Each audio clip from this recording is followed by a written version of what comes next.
کاک محەممەد ئەگەر پرسیار بکەین دەربارەی مێژوو بێگومان ئەو شوێنەی ئەمە لێن بە تایبەت زاخۆ شوێنەواری زۆر هەیە لە زاخۆ بەڵام بە دیاریکراوی پردی دەلال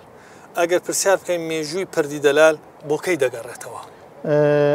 ئەم تایبەت بەحسی شینەوەری پرۆدەلال هەر بە زاخۆ گەلک جێ شینەوەری هەین و کەلها زاخۆ گەلک کەلهانە و جێ سایتن نزیکی 400 جهت شینەوەری مەیت هەین ئەما شینەوەری پرۆدەلالێک شوان شینەوەرانە حتانوکە بە 1500 ساڵە مایل سەرخۆ کو ئەو دمۆهیک هەلکۆلین و پشکنین بۆ هاتیکردنێ کو بۆ سەردەمی ئیمپراتۆریەتی بیزانتی ڕۆمانیا شەرقی هاتیە ئاواکردن يعني او بشكنيني كربونا 14 ان كربون فورتي بو او كسلال الكفاني نيفي ما اينا دار سال 2017 زانكو هايدل بركل المانيا بو ما ديار كركو اف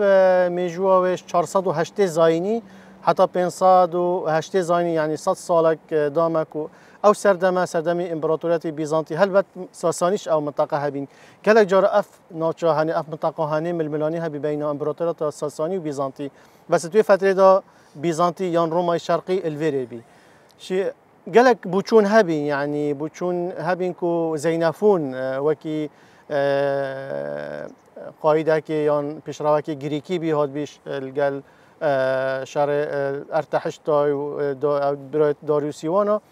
بس زینفون پشتی وگرای و کتاب خود آناباسیس ای پرت آوانه کری یعنی چه پیوندی نبین تنی خابور ربار درباز بیا چوه منطقه ارمینیا چوه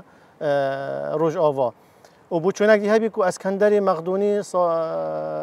اوی هاتیه افپر آوا کریه بس اسکندر مقدونی هلبت اوجی کل روبار دجلش بجین لای سنوری سوریه کردستان سوریه ویری درباز بی هات شهر گوگمیلا لشتا هولیر او شهر جناف داره الگل داریوسی او شهر هات انجام دان اف بوچونه تنه نمان تنه بردست ما پشتی او وکولین زانستی هاتی پشتی هاتی نوجن کرنه هندک سیمبول سر هاتن دین تنه رمز کو در برند کت بو سردم امپراتوریت بیزانتی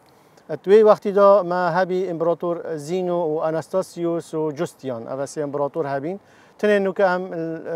وکولین زانستی انجام که آیا کی آوا کریه شوانا آیا زینو امپراتورک رومانی بیزانتی شرقی بی و منطقه ارمینیا بی و هر واسه ما اناستاسیو هی و جوستیانه هی